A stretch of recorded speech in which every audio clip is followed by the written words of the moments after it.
Hello dear learners, how are you? After such a long time we are having the class, so मुझे बड़ी खुशी हो रही है कि मैं दोबारा फिर से अपने सब्सक्राइबर्स, अपने लर्नर्स, अपने व्यूअर्स सबसे मैं कनेक्ट हो रहा हूँ और बहुत ही बड़ा पीरियड इसमें मैंने गैप कर दिया। कुछ काम थे जो important that has been completed right now and we are again. I have one good news.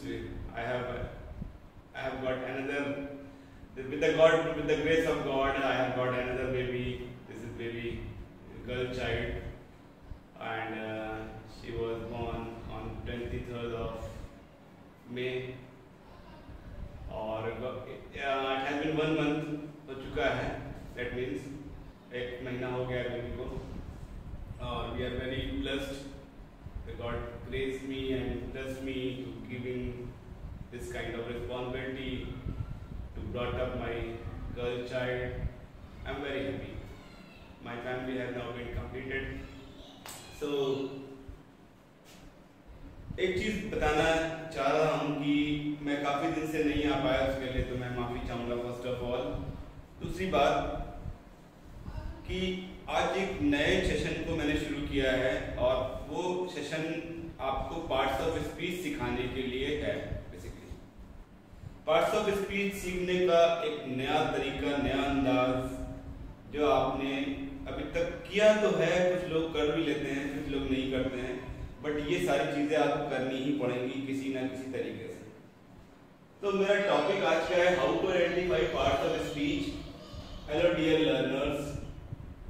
अब पार्ट्स ऑफ स्पीच आप सभी को मालूम है कितनी होती हैं? आप सभी को मालूम है. Noun, pronoun, adjective, verb, adverb, preposition,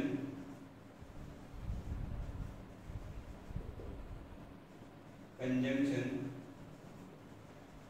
and intertext. ठीक, ये जो मैंने आपके सामने एक पैसेज लिखा है, ये जो पैराग्राफ लिखा है, इसमें how many lines? 1 2 3 4 5 6 7 8 9 10 lines. In 10 lines में ओवरऑल सारी की सारी parts of speech almost use करी गई है. एक दो छोड़ दे तो नहीं. ये पार्ट जो है आपका कॉम्प्रिहेंशन पार्ट भी कवर करता है. कौन सा पार्ट? कॉम्प्रिहेंशन. क्योंकि कॉम्प्रिहेंशन पार्ट भी बहुत इंपॉर्टेंट है, एज वी नो दैट, जिससे कि हमारी रीडिंग एबिलिटी इंप्रूव हो जाती है और हमको चीजें समझ में जल्दी आती है. तो आज जो ये 5 लाइनें 10 लाइनें जो हमने लिखी है, ये एक्चुअली पैराग्राफ है. अगर मैं ये सारे के सारे चीजों को रफ कर दूं करके तो ये एक पैराग्राफ है. इस पैराग्राफ का जो थीम है वो नेशनल पेंशन स्कीम का है और जिसको स्टार्ट किया गया 2004 में, और जो पुरानी पेंशन स्कीम थी उसको एबॉलिश कर दिया गया था. उसमें क्या चीज थी, उसमें क्या नहीं थी, ये तो आप पढ़ लीजिएगा कहीं ना कहीं. ओल्ड पेंशन स्कीम, जिसको हम लोग उप्स के नाम से जानते हैं, और न्यू पेंशन स्कीम एनपीएस. आज की डेट में जो डिमांड हो रही है वो इसको दोबारा लागू करने की है.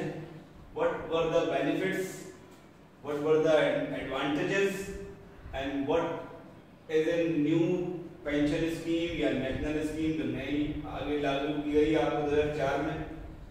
तो इसमें क्या डिफरेंस है, ये आप अपने जीएस पार्ट को कवर करिएगा. But what I want to tell you today, that is most important.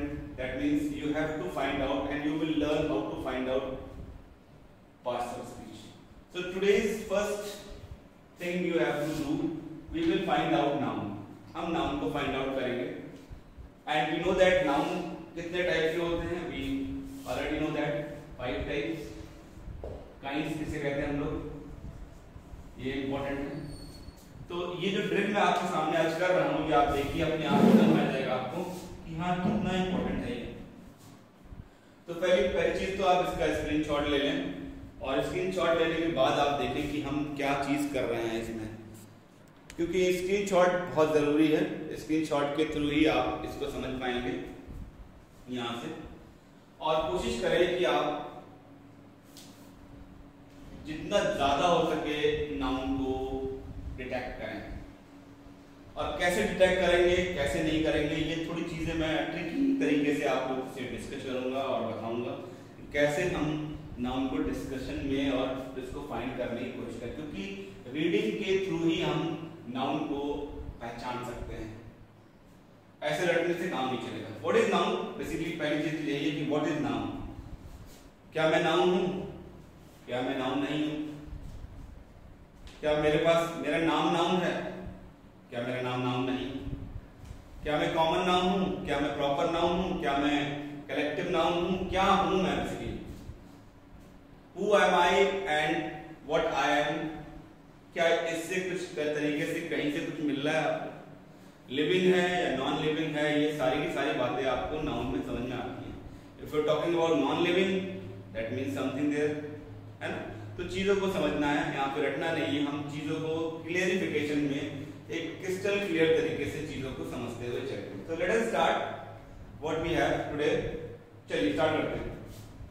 दो तीन बातें पहले ही मैं स्टार्टिंग बता दूं, ध्यान रखिएगा। If there is any article,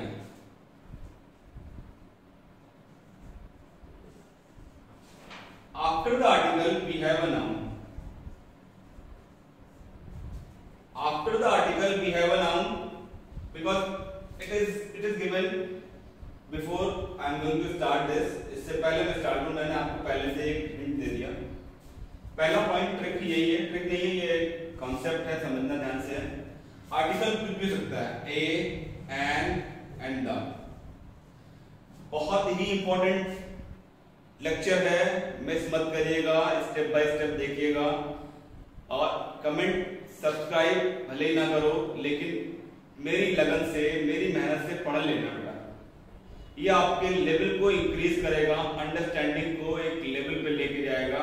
reading करते समय ही आपकी आंखों के सामने नाउन तैरने लगेंगे। ये मेरी गारंटी है, गारंटी 101% मैं कह रहा हूं कि आपकी मेहनत तभी काम आएगी जब आप अंडरस्टैंडिंग के लेवल पे जाओगे। जाते ही नहीं हो यार, कैसे नहीं जाओगे?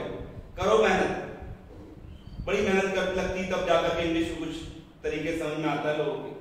ऐसा समझ में नहीं आता बेटा। रटते रहने से नहीं हो कि हाँ ये नाउन मैंने रट लिया, ये चीज है, ये चीज है, ऐसा नहीं होने वाला है। ठीक है, मेहनत करनी पड़ेगी तभी आप चीज। मेहनत का मतलब नहीं कि मजदूरी कर रहे हैं। अरे भाई, मेहनत का मतलब है कि अपने दिमाग को डेवलपमेंट वाले लेवल पर ले जाइए, तब होगा। कुंद दिमाग से काम नहीं चलेगा। बहुत सारी स्टोरियां हैं मेरे पास बहुत एक्सपीरियंस हो गया है चीजों को समझाने और समझने के लिए। आज भी मैं समझ रहा हूं चीजों को समझाने के लेवल पर ले जाने के लिए।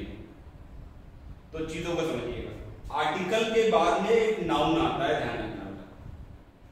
अगर ये तीनों नाउन, तीनों आर्टिकल, यानी आर्टिकल ना कह के इसको मैं क्या कहूंगा, डिटरमिनर। ठीक, इसका अपना फंक्शन है, अपना नाम है, डिटरमिनर बोलते हैं। आर्टिकल ही डिटरमिनर कहलाता है। और डिटरमिनर के बाद में क्या आता है, ध्यान रखना, नाउन।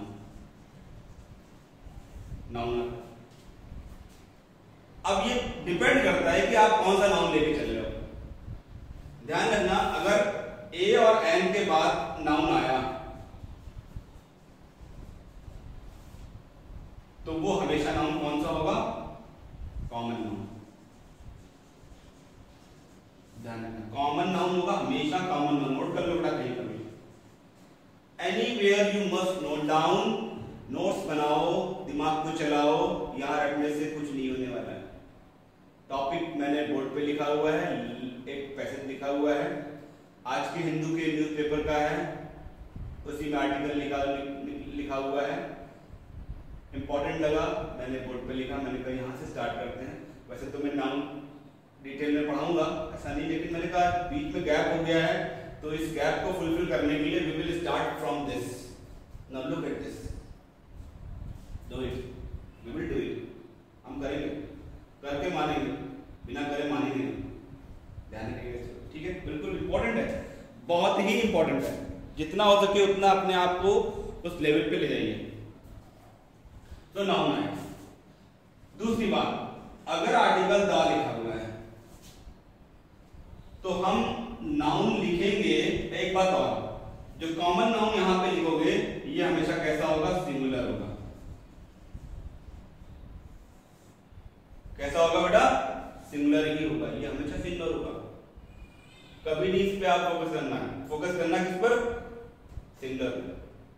लेकिन आर्टिकल द अगर यूज करिए क्योंकि ये डेफिनेट आर्टिकल और डिटरमिनर भी कहला रहा है, तो इसके बाद में सिंगुलर नाउन और प्लूरल दोनों आ जाएंगे। ध्यान रखना, जैसे the boy and the boys. आग लगा दो इस लेक्चर को, बिल्कुल शेयर कर दो लोगों को कि हाँ ऐसे पढ़ाई होती है, ऐसे भी समझी जाती है। करोगे? अरे विकास सर की बातें सुन लो यार, पता नहीं लोग कितने की चीजें करते हैं, ये भी कर लो यार, अपनी क्या दिक्कत है, करोगे, हम मुझे मालूम। तो ये एक मैंने ट्रिक आपको बता दी, ट्रिक कह लो, ये इसका कॉन्सेप्ट है। दूसरा कॉन्सेप्ट, तीसरा कॉन्सेप्ट देखना है यहां पे। अगर प्रपोजिशन आ रहा है, एक बात अभी वहां और बताऊंगा, ध्यान रखिए। अगर प्रपोजिशन आ रहा है तो इसके बाद भी नाउन या तो प्रोनाउन, दोनों में से कुछ भी आ सकता है। लेकिन बात हम कर रहे हैं नाउन की, तो हम नाउन ही ढूंढेंगे, आज प्रोनाउन की बात नहीं करेंगे। बहरहाल नोट करने के लिए आप डाल लीजिएगा, प्रोनाउन भी आता है ऑब्जेक्टिव केस का। ये ध्यान, कौन से केस का, ऑब्जेक्टिव केस का प्रोनाउन आता है। क्लियर, ये बात समझ में आ गई? चलो आप इस थोड़ा सा स्टार्ट करते हैं, 2-3 लाइनों में चीजें क्लियरिटी में आती रहेंगी। हाँ, यहाँ पे एक बात और बता दें, इस डिटरमिनर के साथ में, इस डिटरमिनर के साथ में abstract noun as well as collective noun भी आ जाता है। इसके अलावा मतलब पांचों आ जाते हैं, लेकिन कैसे होते हैं कैसे नहीं होते वो ध्यान रखना पड़ेगा। चलिए आज एक भाई पहचानते हैं, स्टार्ट करते हैं। देखिए पहला डिटरमिनर, और ये शॉर्ट फॉर्म लिखा हुआ है, और ध्यान रखिएगा, देखिए ये वर्ड, ये अल्फाबेट, ये सब के सब कैपिटल लेटर में लिखे हुए हैं। दैट मींस ये सब के सब प्रॉपर नाउन है। हमने बताया है आपको कि जब आप किसी भी स्टार्टिंग वर्ड को कैपिटल लेटर से लिखोगे तो वो हमेशा प्रॉपर नाउन में ही होगा।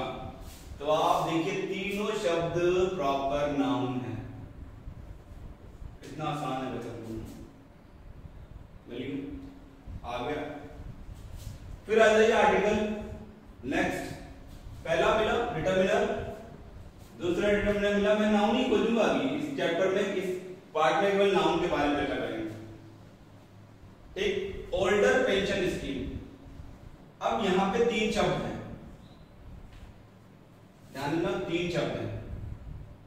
ओल्डर तो एडजेक्टिव है, और ये कंपैरेटिवली कंपेयर करने की बात कर रहा है, तो ये तो एडजेक्टिव है, इसको तो हम यहाँ पे ऐसे छोड़ेंगे। लेकिन पेंशन और स्कीम दोनों ही एक दूसरे के पूरक हैं। ये मॉडिफायर है और ये नाउन। ये क्या है, मॉडिफायर। इस पर एक चैप्टर में स्टार्ट करने वाला हूं, बताऊंगा।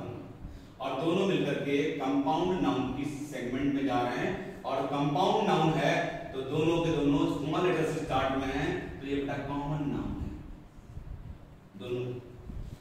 ठीक, नेक्स्ट है, ये डायरेक्ट इसका ऑब्जेक्ट है, इसका मतलब ये बेनिफिट्स लिखा हुआ है, ये भी नाउन है। टू ऑल गवर्नमेंट, टू के बाद ऑल यहां पर एडजेक्टिव का काम कर रहा है, डिटरमिनर है बेसिकली। और देखो गवर्नमेंट नाउन है, और कौन सा नाउन है, स्मॉल लेटर से, इसका मतलब कॉमन नाउन। ठीक, गवर्नमेंट एम्प्लॉइज, देखो गवर्नमेंट और एम्प्लॉइज दोनों एक दूसरे को ये मॉडिफाई कर रहा है, यानी कि ये प्लूरल नाउन है। और गवर्नमेंट क्योंकि ऑल यूज कर लिया गया है, तो आपको नाउन भी प्लूरल लगाना पड़ेगा। गवर्नमेंट एक मॉडिफायर वर्ड है, यानी कंपाउंड नाउन यहाँ पर भी यूज किया गया, तो ये भी नाउन है और वो भी नाउन है और दोनों ही कॉमन नाउन की कैटेगरी में है। फिर देखिए ये देखिए आपको मैंने बताया प्रीपोजिशन यूज किया, प्रीपोजिशन के बाद में नाउन आया, फिर से देखो प्रीपोजिशन आ गया। एनी जो वर्ड है ये एडजेक्टिव है और ये इनडेफिनिट एडजेक्टिव है और उसके बाद देखिए लिखा है कंट्रीब्यूशन। अब कंट्रीब्यूशन कौन सा नाउन है? ये कंट्रीब्यूशन नाउन क्या है? Abstract noun. लेकिन देखिए मैंने कहा ना आपसे कि प्रीपोजिशन के बाद में नाउन आता है। अब ये एब्स्ट्रैक्ट नाउन देखो बेटा यूज कर लिया गया, तो ध्यान से फिर से प्रीपोजिशन आ गया और फिर क्या आ गया? There part. देयर जो है बेसिकली क्या है? पॉसेसिव एडजेक्टिव, और ये पॉसेसिव एडजेक्टिव है तो इसके बाद में जो पार्ट है ये नाउन है। फिर से डिटरमिनर आ गया और एनपीएस इन्होंने डायरेक्टली लिख दिया, यानी इन्होंने कैपिटल लेटर का यूज किया, शॉर्ट में यूज किया, यानी प्रॉपर नाउन की तरीके से यूज किया। ये वर्ब है, इसके बारे में चर्चा बाद में करेंगे, ठीक है। रिक्वायर्स एम्प्लॉइज, फिर से नाउन मिल गया, डायरेक्ट आपको वर्ड मिल गया, यानी कि ये हमारा प्लूरल कॉमन नाउन है। टू कंट्रीब्यूट्स, अब ध्यान रखना टू के बाद कंट्रीब्यूट आया है, इसका मतलब ये मत समझ जाना कि ये यहाँ पर नाउन है, नहीं बेटा ये इंप्लिकेटिव है, इसके बारे में चर्चा हम आगे चलेंगे। नेक्स्ट देखो, एज अ सम, ये नाउन हो गया, आर्टिकल लगा है, नाउन लगा। Throughout their working years, ये भी एक प्रीपोजिशन है और इसके बाद में देयर वर्किंग ईयर्स। अब ये डिटरमिनर है, ये एडजेक्टिव है और ईयर्स यहाँ पे नाउन है, ध्यान रखना कॉमन नाउन है। कैसे ही मैं बताता चलूंगा आपको, ये यहाँ पर नाउन है, ठीक। इन 4 लाइनों में आपने कितने सारे नाउन ढूंढ लिए बेटा, और केवल मैंने आपको जो एक कॉन्सेप्ट बताया वो ये कॉन्सेप्ट है। इस कॉन्सेप्ट के थ्रू आपने चीजों को करा। 5 लाइनें बची हैं, इनमें कितने सारे या कितने यहां पर नाउन हैं ये आप मुझे बताइए कमेंट में, मैं कमेंट देखना चाहूंगा। आज से आप कमेंट भी करें मुझे और मैं इसको कल के लेक्चर में कंप्लीट करूंगा।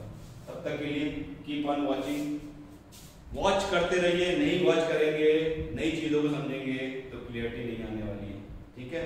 चलिए मिलते हैं नेक्स्ट लेक्चर में और मैं वहां पर आपको डिस्कशन में ले रहा हूँ। Thank you and keep watching.